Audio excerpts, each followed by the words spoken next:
Hello everyone, my name is Esli Bastidas and our project focuses on identifying a research problem based on our experience as pre-service teachers in a U-Learner EFL classroom.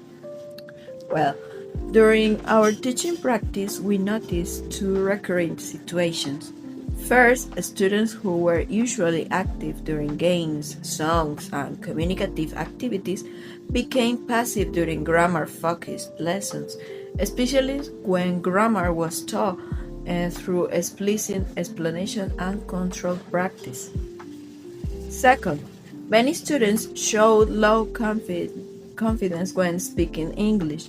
Some appeared to understand more English than they were willing to produce, mainly because they were afraid of making pronunciation mistakes.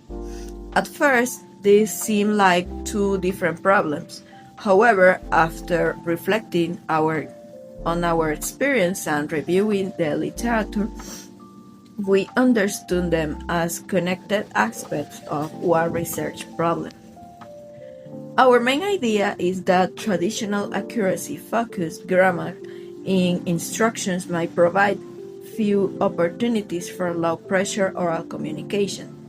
And at the same time, pronunciation insecurity can reduce students' willingness to speak.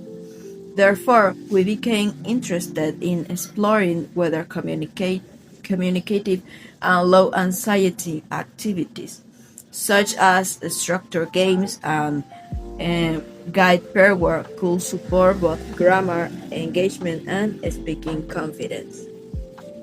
This observation became the starting point for our research.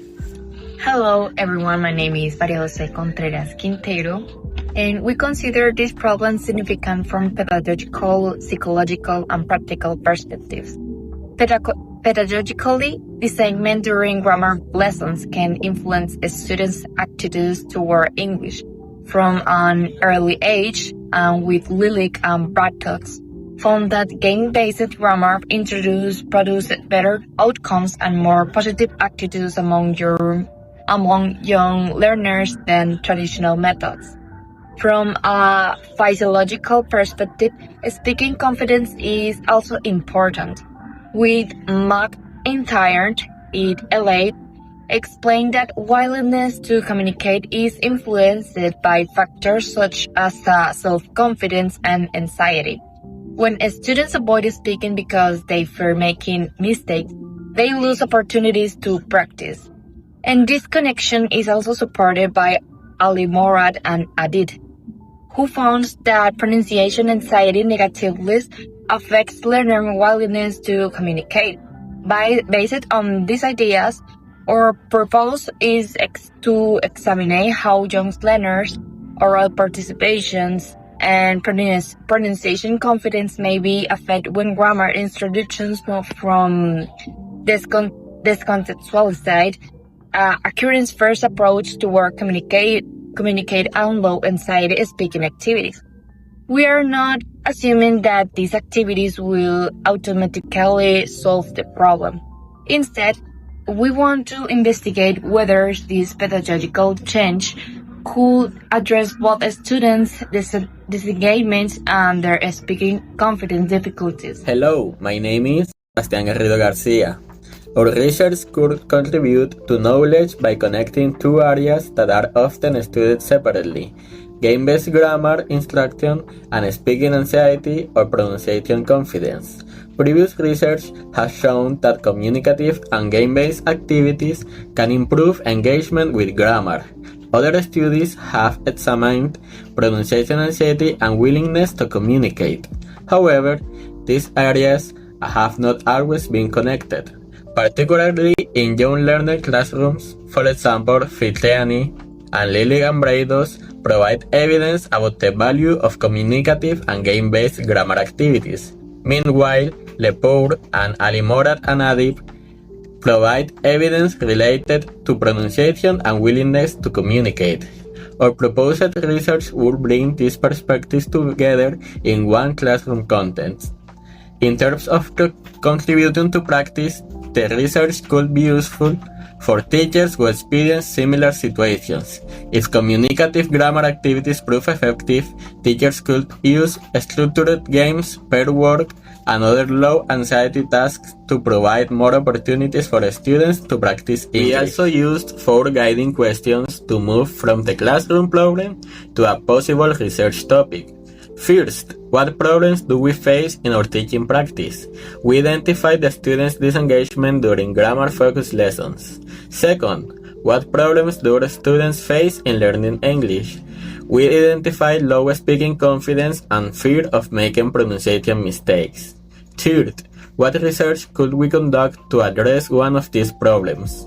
We proposed investigating the effects of communicative, low-anxiety grammar activities on oral participation and pronunciation confidence. Finally, what are the steps from noticing a problem to deciding on a research topic? We identified a process that includes observing the problem, reflecting on possible causes, reviewing existing literature, narrowing the problem into a researchable question, considering the feasibility of the study, and finally defining a specific research topic. This process helped us transform a classroom observation into a possible thesis research project. Hi everyone, my name is Gabriela Murgas Mejia. For our literature review, we followed the 5 required steps. First, we identified our topic and keywords, including young learners, grammar games, speaking anxiety, pronunciation anxiety, willingness to communicate, and communicative language teaching. Second, we identified relevant academic resources.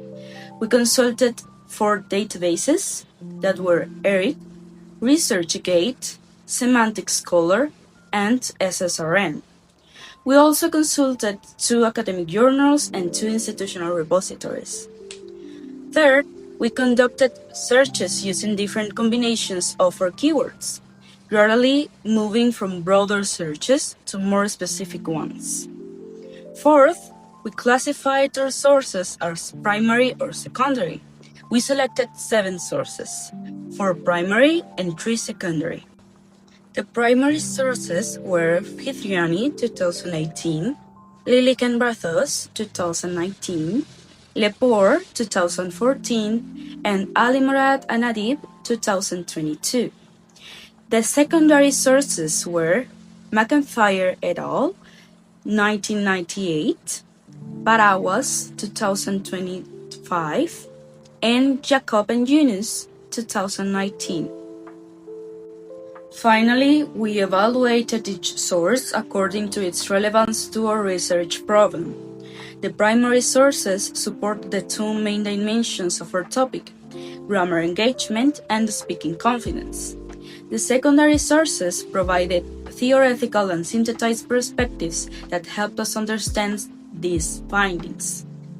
Together, the 7 sources provided support for our proposed connection between communicative grammar instruction and young learners' speaking confidence. One of my main difficulties was transforming our classroom observations into academic language.